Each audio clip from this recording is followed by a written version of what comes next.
Hello and welcome to my first classroom session on game design rather than game theory. A lot of people have been poking me to do videos on game design, and I haven't really been that inspired to do videos on games design because, well, it's two reasons. One is that there are hordes of videos out there on games design, I suppose, is one, and two, I haven't really enjoyed talking about games design with people who aren't game designers, because a lot of the times the arguments that I hear or the discussions that I have are sort of they devolve into discussions about someone's own personal preferences in what they like in a game, rather than talking about whether something is objectively good or bad design. And that kind of conversation I always hate, because it's an unwinnable conversation. If you enjoy being beaten with a whip, then that's great for you. But a game that beats you with a whip is badly designed. Unless, the vast majority of people are sadists. Masochists. Sorry, mixing up my terminology here. You get the point. The whole point of good game design is for everything to, I guess to simply put it, is for everything to make sense. You look at the design and think, yeah, that makes sense. When people interact with that design, it makes sense. Or, to use a good example, if you made a toaster and I put bread in it and I get toast out, then that's a design that makes sense. If I put bread in it and then a glass of cold water comes out, now, you may have really wanted a glass of cold water at that time, and that might actually be a preferable result. You weren't really that interested in having some toast. You just put it in there because you thought you were hungry, and then this glass of ice cold water came out and you were like, actually, that's exactly what I wanted. And you drink that and think, this is the best toaster ever. But the design doesn't make any sense, right? It's a toaster. It should produce toast, not cold water. Anyway, I was inspired by this game because the developer has obviously put so much time and effort into it, and it is a brilliant RPG, and I genuinely want to know where the story is gonna go on this. So I binged this game after my first impressions. I probably played it for like 7 or 8 hours in a row, which is high recommendation from me. I'm at the end of the first chapter, so I can actually go to the next section. I think that this game only has potentially two or three, or maybe up to 5 chapters currently. It's still early access. But the more I played the game, the more I felt the walls closing in on me because of one particular aspect of the design. And so I'm going to talk about this now. Before I talk about the game, before this game, let's talk about... first, let's define what hostile inverse difficulty is. Let's talk about inverse difficulty. And I want to talk a little bit about Valkyrie Profile, of all things. If you know that game, or if you don't know that game, it's a JRPG from the PlayStation era. It was the first shining example of hostile inverse difficulty, but we will I'll get to that in a minute. Okay. Inverse difficulty. What do you think of when you think of inverse difficulty? Well, you probably will be thinking of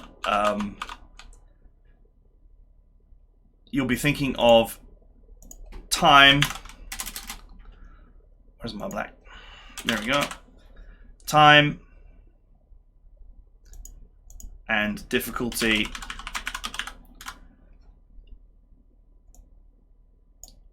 You'll probably be thinking of something like this.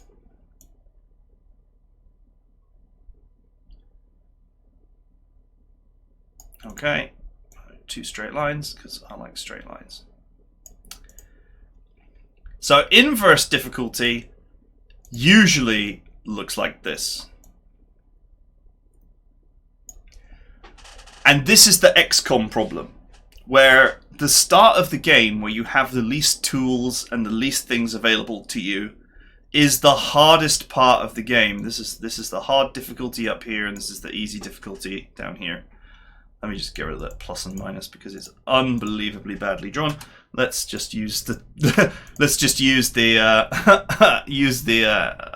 text tool, not try and draw letters like a psychopath. Okay, so in XCOM, the beginning of the game is absolutely the hardest bit of the game, and the end of the game is the easiest bit. And changing the difficulty settings only really adjusts where the curve starts. So you may play the game on easy mode and the curve might look like this. It's still got the same problem, inverse difficulty. The hard is the hard. The hardest part of the game is the start. And if you get past the start, it only gets easier from there. And obviously this is bad design. If there's one thing about XCOM that people didn't like, it was this. The game was effectively a masterpiece, except for this issue of inverse difficulty. Now obviously what your difficulty curve should look like is something like this, with the final boss being, you know, up here. We'll put our line here. This is your position of your final boss, and you're building up the difficulty to you're building up the difficulty as the game goes along, but the player is getting better at your game over time, because that's what happens. Players learn how to play the game, they get better as it goes along, and the challenge rises with their skill level. That is the ideal. So what's hostile inverse difficulty? Well, in Valkyrie Profile had three difficulty settings. Effectively an easy, a medium, and a hard mode. I'm using a grey background here because people said that the white background burned their eyes, so I'm just trying to not melt your eyes here. It had an easy, medium, and hard mode. The problem was that hard mode, let's use red for hard mode. Hard mode difficulty sort of looked like this, as in it had the inverse difficulty problem.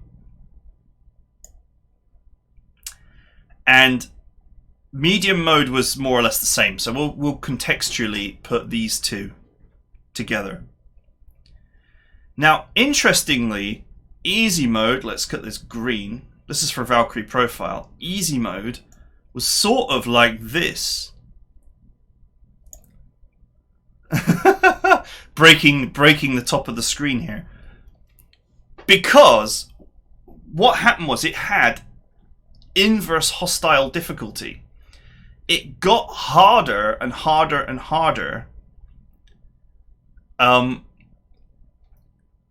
the people who were playing on this mode were the people with the people who least wanted hard difficulty. So the game was punishing people who chose to have an easier game were actually getting a much harder game. Now, you're probably asking, unless you played Valkyrie Profile, why did this happen? Well, the reason why was because in easy mode, Valkyrie Profile actually cut off it cut off various dungeons as you went through the game, because these were the hard dungeons. So basically, to beat the game, you only had to beat what was thought to be the easy dungeons in the game. The problem was that on hard mode, you had probably like 3 times as many dungeons to do in each chapter. And that meant that you got more items and experience and skills as you went through hard mode. So by the time you reached the final boss, the end of the game, around here, let's use black for this. So by the time you reached that final boss, on hard mode you had, by the way, you couldn't actually get to this funny story here. You couldn't actually get to the final boss on easy mode. The game just kind of ended at an early point.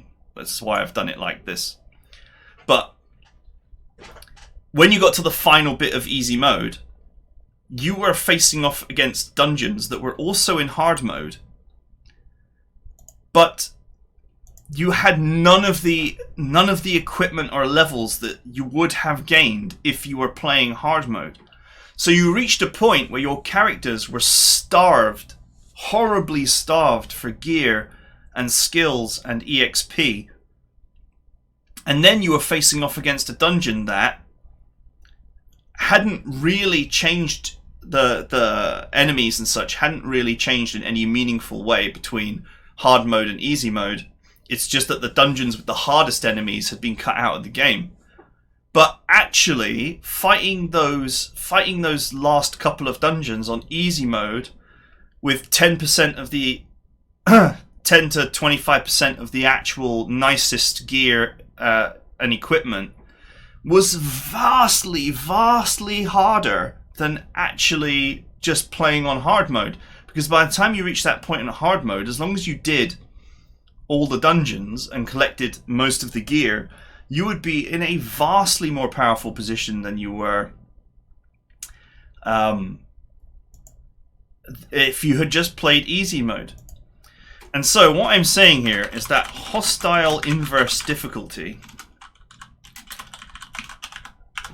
is very similar to inverse difficulty. It's inverse difficulty, but instead of time defining how difficult the game gets and the curve going the wrong way, it's inverse difficulty for players of low skill level or who do not want challenge. In other words, the better you are at the game, and the more you know about the game, the easier it becomes. Not because of your skill level, but because you're not missing loads of stuff that you actually need, which makes future fights easier, which then gets you more loot and experience, which then makes future fights even easier. Instead, because you are a player who is missing that stuff or is not using the most optimal route or whatever, you're just playing an average game and missing some stuff or not choosing the most optimal paths, you then fail to meet checks, which then fails to get you items that will help you, which then makes everything harder, which then causes you to miss more stuff, which then results in eventually almost like a softlock situation. And this is where Colony Ship has its biggest fault. Because, and if you look at the guides for this game and character builds and stuff, there's no way to grind in the game at all.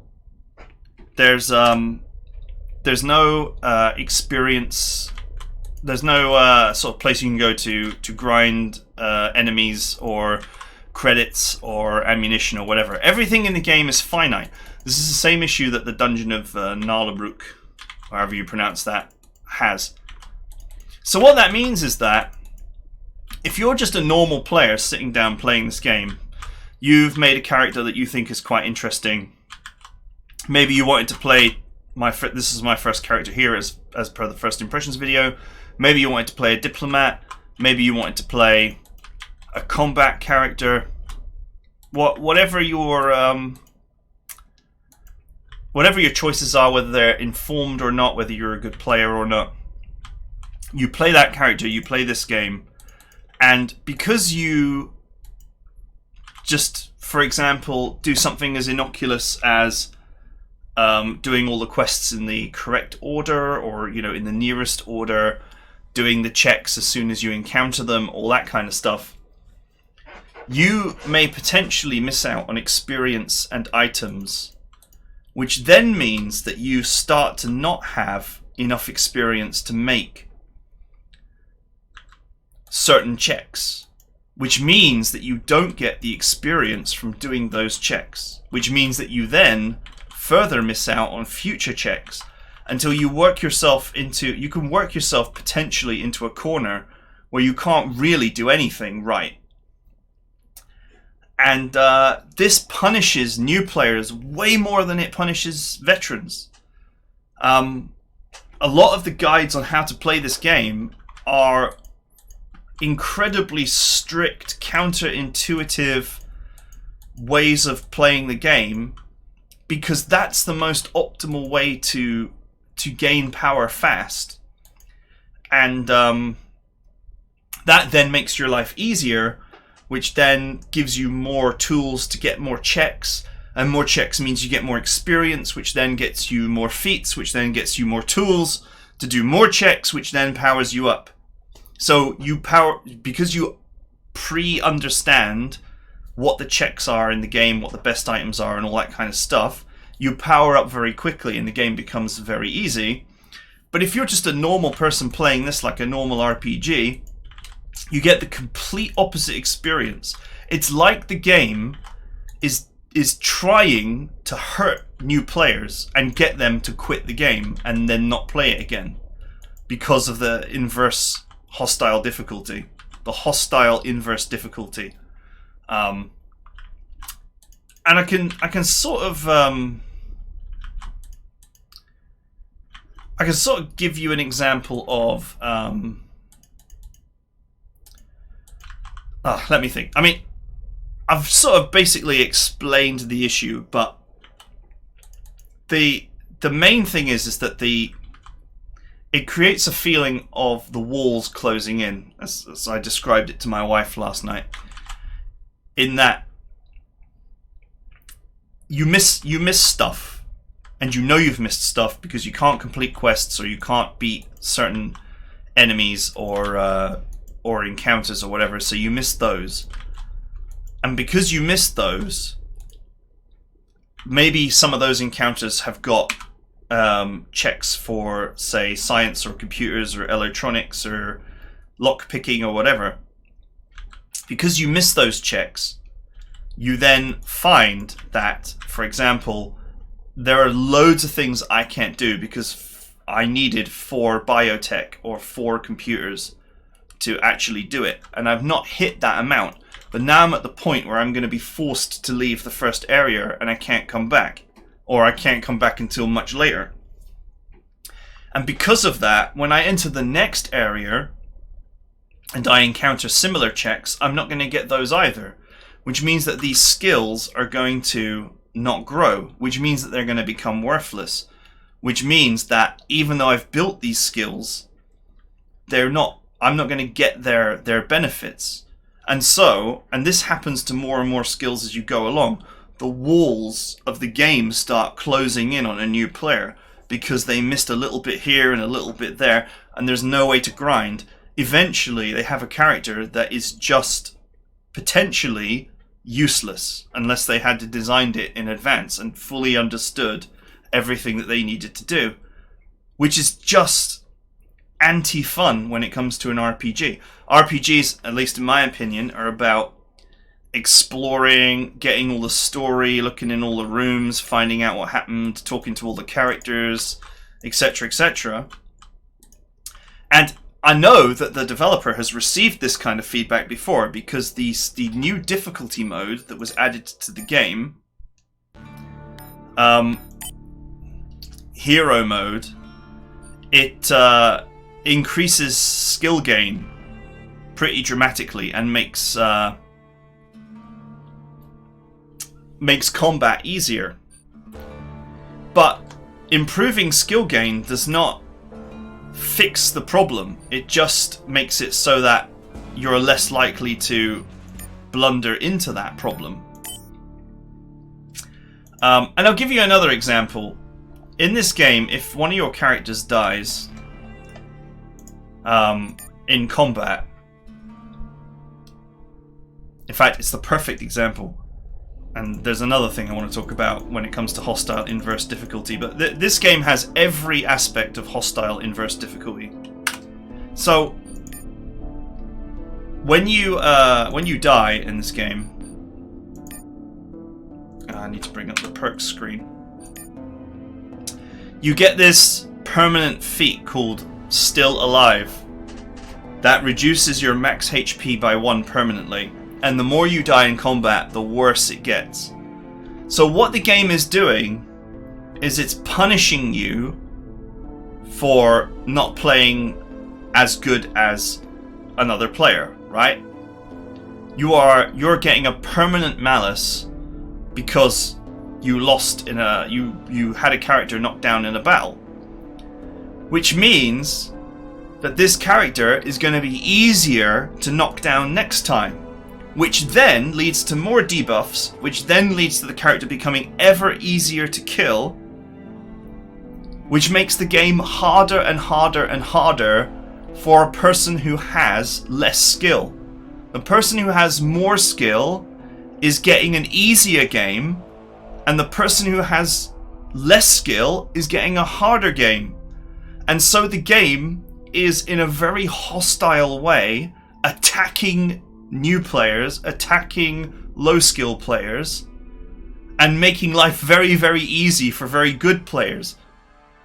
Because you're stacking these negatives, both, directly like this with this Still Alive debuff, and indirectly with new players not getting all the EXP and therefore not making future checks, which then leads to them not getting that EXP and not getting those items, which causes them to fail more checks. It's like it's every layer of hostile inverse difficulty is there.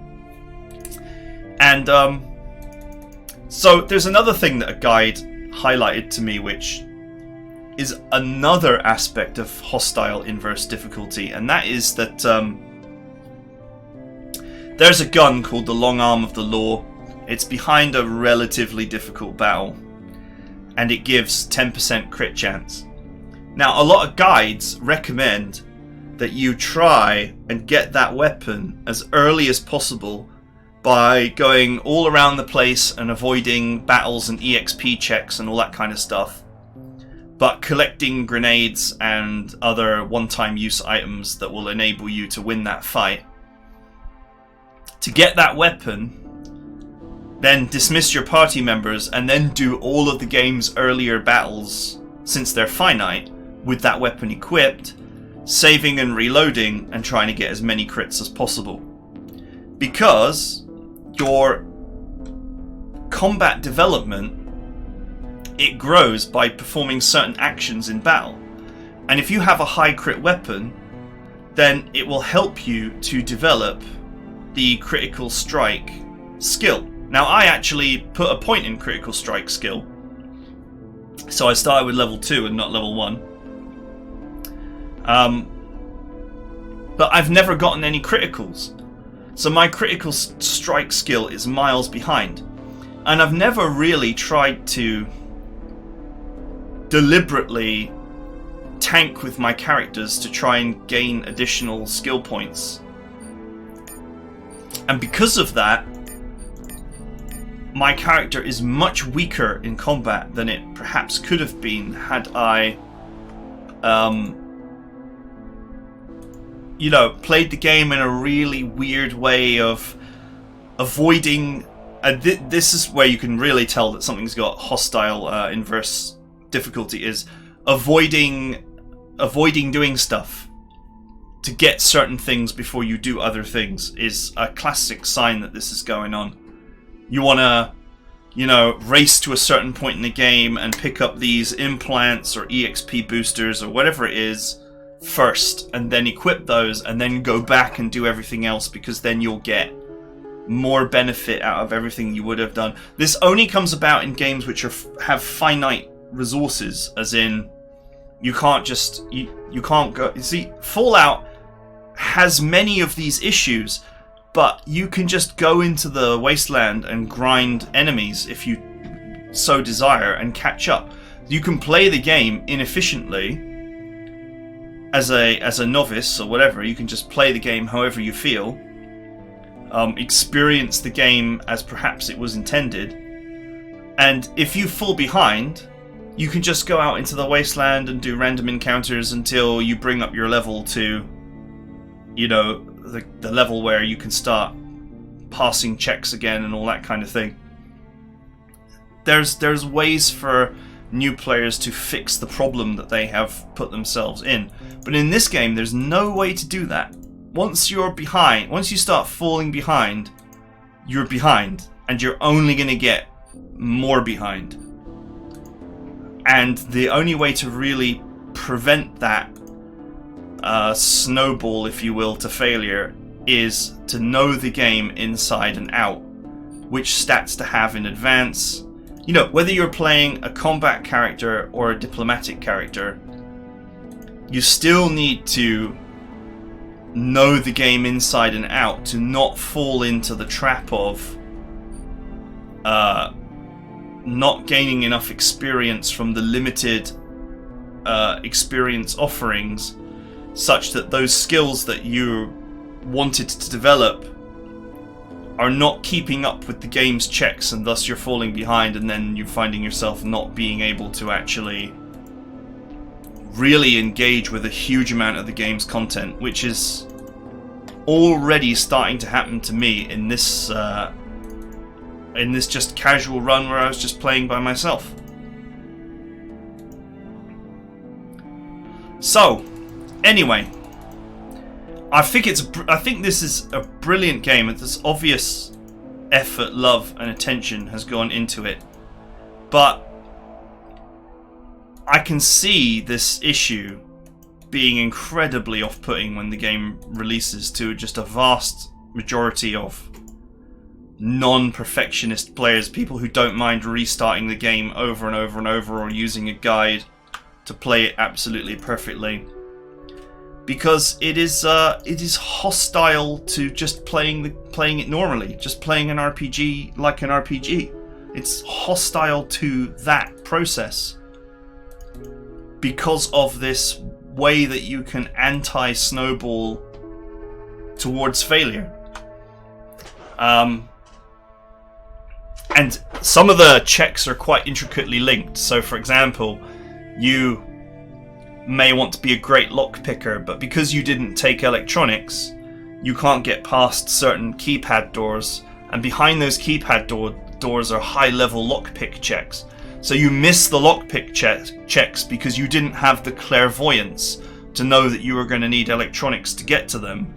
And then because you missed those checks, your lockpick skill then falls behind, so that when you start encountering just normal lockpick checks that just happen to be in front of you, you don't have the skills to actually pick those locks because you missed all that experience. It's very frustrating because I think that this could be truly one of the better RPGs out there, and I can't wait for it to be finished so I can play it through. But I hope that the developer thinks very carefully about whether they truly want this hostile inverse difficulty where the game slowly punishes and potentially even softlocks new players and people just playing the game normally, and then conversely the people who are most obsessed with the game, who are running it perfectly, taking every advantage, they've got their notepad and they've written exactly what they're going to do, in what order, how to extract every last bit of experience out of every fight. Those people are going to very quickly have an incredibly easy game. Maybe not incredibly easy, because I do admit the balance on this game is very, very tidy and very tight. But they're certainly going to have a much, much easier time than someone who's just trying to play and enjoy the game as an RPG, playing without a guide, just running off their own skills and instinct and experience. And if I ran into this situation where you start feeling like the walls are closing in because you can't pass checks and you're leaving tons of content on the table, if I'm feeling like that, then the average player is going to be absolutely frustrated by this effect in the game. Anyway, I just wanted to conclude with, because I don't just like whining about problems, solutions are always on the table. The simplest solution is the same one that Fallout used, which is that you could level up your skills and character with random encounters, but they had weighted them in such a way that in Fallout 80 to 90% of your experience actually came from the quests, and even if you grinded a little bit, you'd only maybe get 10% of your experience from random encounters, if you even bothered with them at all. Obviously, expert players wouldn't bother. It's okay if a lower skill player, or someone who's having a hard time, it's okay for them to invest time in the game, grinding power, if you will. As long as that's not necessary for an average player to beat the game. It's okay for them to go away and grind capability. And if super min-maxers want to do that as well, then so be it. But they're always going to be super OP anyway. So that's one way. The other potential thing that you can do, which is, I think, less desirable, is or can be used in conjunction with somewhere to train. I had my save game here because this is like an arena, and there's a potential here to just, add infinite encounters in the arena for, just call it punishing low-grade criminals or whatever. There's potential for that, and there's potential for the way Planescape Torment addressed the issue, which was that the main character was just a special character, and when they leveled up, they gained additional skill points and stats, which they could then spend to improve skills, beyond what the normal characters had, which allowed you to, over the course of levels, to bring up your stats to a point where you could actually then go back to previous areas which were always accessible and do content that you missed and catch up that way. Which, is potentially something that you could do here, in that you could just provide skills directly, skill points. Even just one a level might be plenty to stay on top of the snowball issue. But anyway, it's not it's so ingrained into this game that it's not going to be an easy fix, for sure. But it's something that I hope the developer looks at, because I think they have a real winner on their hands with this game. I otherwise think it is a brilliantly designed, carefully thought out game. I'm interested in the story. It's got a bit of that feeling of Artanelico, a bit of Fallout. How many people in the comments know what Artanelico is? It's got that. It's got a bit of Fallout to it. It's got a bit of Shadowrun. I think all RPGs that I think are amazing. Artanelico is probably one of the best RPGs of all time, but very few people have actually played it because it's a Japanese game and it's early days.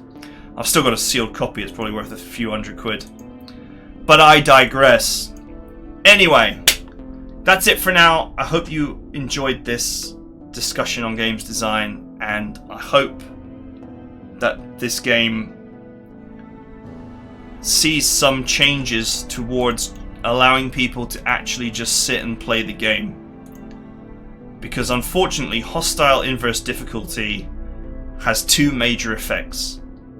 It makes the game relentlessly hard for people who just want an actually easier game, thus putting them off from playing, and it pretty much forces the use of a guide, because you have to do certain things in certain orders.